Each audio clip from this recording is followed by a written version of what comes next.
That appointment where I went over to list their house turned into, actually, would you and your husband adopt our granddaughter? So that led us down a whole entire path. That was certainly never anything we had on our radar. Pretty much within 24 hours, my husband and I were like, maybe this is the direction in which we are being led.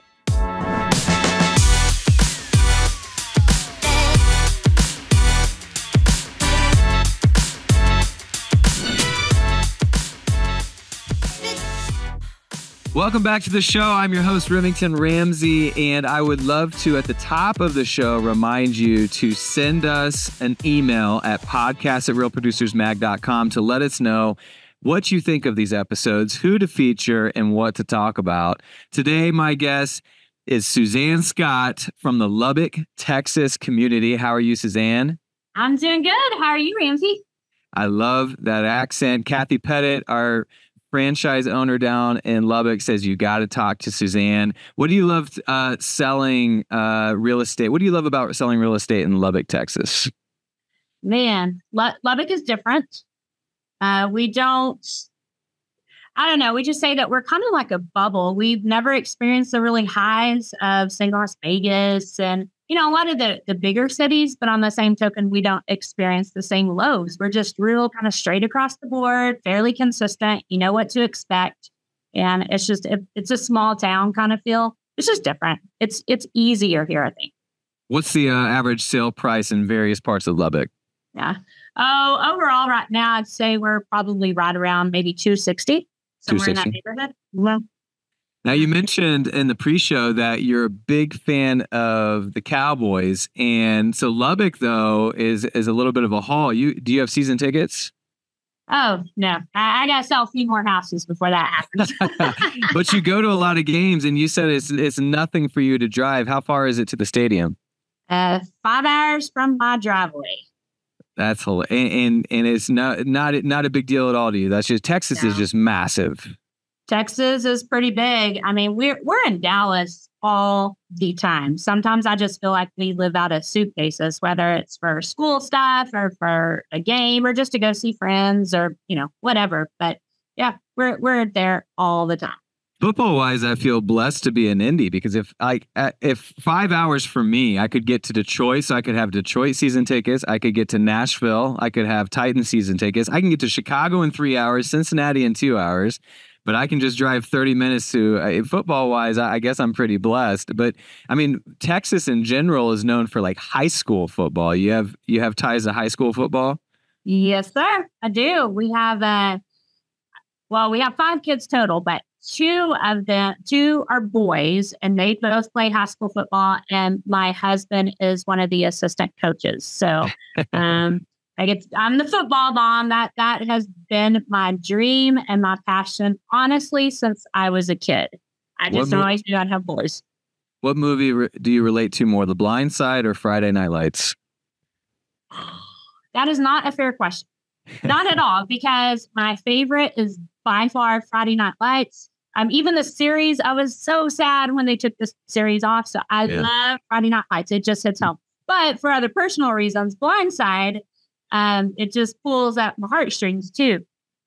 Yeah, that's not Varsity Blues. Honestly, is probably my favorite all-time football movie. Yeah, but love me some Friday Night Lights. Well, I didn't even think about this, but knowing a little bit about your story, The Blind Side probably hits home on 3 fronts. Texas football and adoption. And so I want to get into your story a little bit here. You weren't always in real estate. In fact, I feel like we've had a lot of stories over the entire country where the path is teacher and then realtor. Why was that your path? Why were you originally? Why did you get into teaching, and what got you back into real estate or into real estate for the first time? Yeah. Well, honestly, I got into teaching because my boyfriend in college at the time was in education, so I just thought I'd follow that. So that's the real reason. Okay. But I graduated with my kinesiology and biology degree in secondary ed. And went straight off to my first teaching job, taught at a real big 5A school outside of Dallas. And I was also the cheerleading coach. So there's the football Not part of surprising. it. I mean, always on a field. That is just, I love a football field. There's just something about it. And so what I learned though in the classroom, I mean, I loved it. I loved the kids. I love the relationship that I had with the kids. There are a lot of things about it that were just ridiculous, as far as mandates and got to do this and got to do that. And some was just ludicrous, but I did love it. And then we got pregnant with our first kid. I was like, yeah, this ain't going to work as a mom. And so we packed up, moved back home. I had no idea what I was going to do. And that's when I watched a lot of HGTV, and my best friend at the time, she was thinking about getting her license. And I was like, yeah, let's just do it. We'll just go get a real estate license. And she lasted about 3 months, maybe. I don't know. But that was 17 years ago. Yeah, that's funny. You got in a friend got you in there too, and they didn't last, and you outlasted them. I wonder how many people have a similar story where like they lasted the person that got them into this field. That really is what it was technically her idea. I don't know. I think a lot of it is differences in personalities. I'm pretty go with the flow, and whatever comes up, I don't know. We'll figure it out. We'll go from there. And I think that's a lot of what it does take in real estate. If you're just so structured that you have to know all the answers ahead of time, you're probably not going to make it, or you're going to make yourself crazy in the process. And that's not me at all. You mentioned HGTV. A few shows are based out of Texas. What are some of your favorites? Oh, gosh. Well, I hadn't watched it. You see, that's the funny part. I watched it and I got into real estate, and then I realized, oh my gosh, HGTV and actual real estate, two totally different things. So I hadn't even watched HGTV in forever. Do you field those questions when you have clients come to you and they're like, well, I saw this, and so you have to set them straight? Yeah. I think what I learned with HGTV is that what you see on there, they've already narrowed it down to, 3 houses, and you get the best of that world. Everything is the best there. But the reality of it is, of course, they don't show all the behind the scenes stuff and all the hard decisions and all the what can be a difficult client sometimes. Yeah, they're not going to show you that part of it. Sure. And so making the distinction between, I know you're watching HGTV and this is what you see, but this is real life and this is how it is. So what are we going to do? Yeah. So you got into it and you got pretty good at it. In fact, in your biggest solo year, you hit $8 million with an average sale price of $135,000, which is just bananas. That's working hard. Were you a parent by then? Oh yeah. You were a parent by then. So how did that work? Yeah, no, we had, let's see, when I got my license, our oldest was 9 months. And then we just kept popping out kids. I mean, that wasn't really the plan, but they just kept coming. And so we ended up with 3 kids in less than 3 years, all 3 in diapers there for just a little bit. And I don't know, it was a real priority to my husband and I. We didn't want them in full-time daycare, but I had to work. I mean, I didn't have a choice in the matter. I had to work. So we put them in Mommy's Day Out at our church from, morning until about 2:33 in the afternoon on Tuesdays and Thursdays. And those are my times to work. And what I got done, that's all I had during the day. Yeah, and you figured it out. So talk to me about the Circle prospect. This is something that's a little unique, and it's not super original, but I think what you did with it became pretty original. Tell me about the Circle prospect. Yeah, that's something that I teach our agents here. It's basically just a cold call. We have access to, you can pay to get people's telephone numbers, or you can just get them free through different websites. You just go in, you find a neighborhood that you like, and you click on the house, you see who owns it, and you look up their number and you call them. And there's all sorts of scripts for it. But the one that I would typically use, depending on what the market's doing, is, hey, you're in a great neighborhood. I know this is a crazy question, but if you have more equity in your house than you thought you did, would you ever consider selling it? And just see where the conversation goes. Oh, I like that. Yeah, it works like a charm. So let me ask you something. You've got FSBOs, you've got warm leads. I mean, I think most people in real estate agree that once you've got a base that we've heard the stat, it's 6 times cheaper to advertise and market to your current clients than it is to go out and get new ones. So that's a great place to start. However, you've got FSBOs, and now even a step further than FSBOs is people who don't even have their house on the market and you're asking them to sell it. Do you have a conversion rate for that? Oh, shoot. It's a numbers game in the sense that me on a personal level, if I can, as long as I have the right number and I can get them on the phone, I mean, I could probably get an appointment with 1 in 15, 1 in 12. 15 people that you call and reach or just call? So, no, that I reach. Yeah. As long as I keep them on the phone. Okay. So you get 15 people on the phone, you reach 15 and you book one appointment. Out of those appointments, how many of them lead to putting a house on the market? When I was doing it consistently back to like build my personal business, I could probably take at least 2 a month off of circle prospecting for sure. So at what point does this become worth the time of the person calling? Because the 15 to get 15 on the, you got to probably dial 30 to 50 somewhere in there. Like at what point does it not make sense for me to do such a cold call because I've got enough referrals and other things coming in? Or would you argue that you've never arrived and you should always have someone doing this for you, or you should be doing it yourself? Oh, I guess it depends on how you look at it. I mean, at the end of the day, there is no finish line, right? And if that's your train of thought around it, if I were specifying, say, 3 hours a day, and I'm just going to work to build my business to lead generate for 3 hours a day, I would definitely throw the circle in there. It's not for everybody. And I understand that because a lot of people just want to focus solely on their database. I have a huge database. Yeah. But that's just not my thing. It never has been. And, really? And a lot of people though, they are like myself.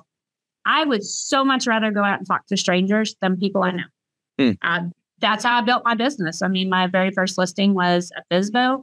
And then I got really good at the expireds. And then I was introduced to the circle prospecting years later. So I tell the agents all the time, look, it doesn't matter what you do or how you do it. Just pick the one that you're going to be the best at and just work at it consistently. For me, it would definitely be circle prospecting. But again, it's a personality thing. Well, what I love about this business is that it's not a one size fits all. Right. You know, you can, if at any point in time you are unhappy with what you're doing, there's other things to do. I mean, real estate in general is a game where you can make money by doing more than just selling a house. You can recruit, you can train, you can create a side hustle that supports agents. I mean, there's so many different ways. You've tapped into a cold calling system that works for you. And then when that starts working and you enjoy that more, do you have someone else take the database part? Like, are you still trying to attack that part of your business? Well, my personal business over the last, I'll say 4 years, that's not been my focus. It's more my team and my brokerage and the leadership side of it. So if that were not the case, I would do it myself. I would do it myself, or find some way to leverage that. I guess my point is because it's effective. I mean, when I've done it myself, it's very effective. That's just not the thing I enjoy doing. And if I can make it work elsewhere, then that's what I'm going to do. And you're right. But I would have some form of leverage of somebody taking care of my database for sure. We've talked about crazy stories that happen in real estate just because the proximity of what's happening, you know, selling, making one of the most important decisions in someone's life, meeting someone from cold and taking them on that journey. What are some of the more memorable calls that you made when you did this circle prospecting? Well, I've got a lot of memorable calls, but I guess one that was maybe more kind of life-changing was that exact script that I said a while ago. You know, would you ever consider selling your house? And they said yes. So we set up the appointment, went over there probably the same day. I don't know. And very, very, very long story short, ended up being an older couple who they were handicapped and they were up in age. but CPS had given them custody of their 2-year-old granddaughter. Mom was in jail.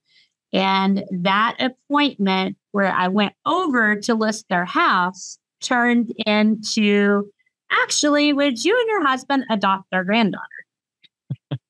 So that led us down the whole entire path. And we pretty much within 24 hours, my husband and I were like, I mean, that was never our plan. That was certainly never anything we had on our radar, but we were like, well, maybe this is the direction in which we are being led. And so we went and got our, we had to have a foster license. Yeah. We got it really, really, really, really fast. And while it did not work out with her, timing, just the system, so many broken things within the system. And that's a story for another day. But we ended up, because of that one single call, we ended up adopting 2 little girls about a year later. Wow.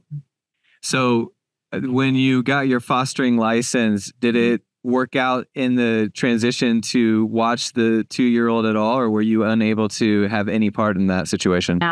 No, we had nothing to do with her anymore. And it was sad. I went and visited the grandparents. I visited her mom in jail almost every week. The mom had given permission to let us adopt her, introduced myself to her on a teleprompt screen through the jail, and basically said, I know this is crazy, but your parents sent me, would you sign over custody of your daughter so that we could adopt her? And she said yes. But the system, it's a broken system. Well, let's talk about that for a second. We've got some time here, and I'm just curious, what do you mean by that? It's a broken system. What about the system kept you from being able to impact this older couple? Not even from an adoption side, but just from a fostering side. Judgment. The real story around that is I pressed that how can we make this happen, that our family adopts this little girl? And the CPS agent, once I got in contact with her, she did not understand why we wanted this little girl. And she was very open and honest and asking a lot of questions about why would your family that looks this way want to adopt this little girl that looks this way? Mm. And she had concerns and red flags. I mean, skin color played a part in it. And that was a red flag. She told me that was a red flag for her. And she just didn't think that it would be a good fit for the little girl and didn't think we should move forward with it. And so they placed her in another home. So that process was frustrating for you, but it woke something inside of you that said, we want to do this though. So you ended up through that process getting your fostering license. And then what does it look like? You have since adopted 2, and did you have to foster first? What did the 2 others that you adopted look like? Yeah, that's one of the rules. They're half sisters, and they were, I mean, I use this term loosely, but it was kind of a package deal sort of thing. They weren't going to split up the girls, which I shouldn't have. Yeah, I totally believe in that. Yeah. So it was either, okay, you adopt both or you adopt none. And so the rules around it, they have to live in your house. I think it was for 9 months before you can officially adopt them legally. Okay. So they moved in. That was a crazy thing too. Is that scary? You get 9 months in, you're like, man, I hope they approve this because we love these girls and I don't want to lose them. Yep. Everything was okay. I mean, the biological parents' family, I mean, kicking and screaming. Of course, they didn't want to give up the rights, but CPS or the state pretty much, they took their rights away from the parents. So the parents still had rights once they moved into our house. So that there was a lot of just faith in that. We just felt like we were being led in the right direction. The rest was out of our hands. How old were they? The day that they moved in with us was actually the youngest. It was her 2nd birthday, and the other one was 7 at the time. Wow. And they're now, how old are they now? Next month, the little one will be 7 and the older one is 12. Wow. So the makeup of your family looks different in these last few years, and you've got some, and a couple are going to be graduating, right? Mm-hmm. Yep. We've got one who will be a senior next year. And then, so next year it'll be senior, sophomore, freshman, 7th grade, first grade. So tell me how real estate changes for you, how you're attacking it differently as the makeup of your family changes, right? And I think there's a lot of people that will listen to this and their story isn't quite as aggressive as yours, where you have 2 adopted kids adding on, but we all grow, and some of us grow our families in numbers, and the game changes a little bit. And I think it gets away from us. And so for you, how did you keep your priorities straight, and how did you grow your business while the family was growing? Yeah. Well, one of the things that I learned once I got out of, once my primary focus was not on my individual sales, when it turned more into the leadership side of stuff, I learned a lot just from a leadership standpoint, and so many of those things and just the personal growth that I got to experience, I was able to bring that into our family as well. And just to be able to see things from a different perspective, from a business coach's perspective, or however you look at it.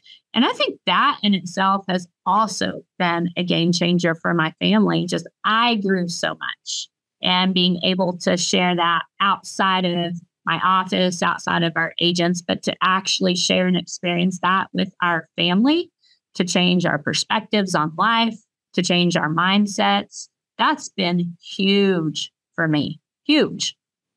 How so? You find you're like more empathetic, or what about it has changed for when you're dealing with clients and dealing with real estate team? Yeah. Oh, I don't know that I'm very empathetic. That is true. No, I think one thing that it's done is, in fact, I got a tattoo on my arm about 2 years ago, and it says, "Stay the course." Because what it taught me, both in business and in life, is that, man, there's a lot of hard things. It's business is hard, parenting is hard, family is hard, marriage is hard. Like, everything is hard. But once you know that you're doing the right thing, you got to stay the course with it. One thing that's been on my mind an awful lot lately is this whole idea of the word pivot.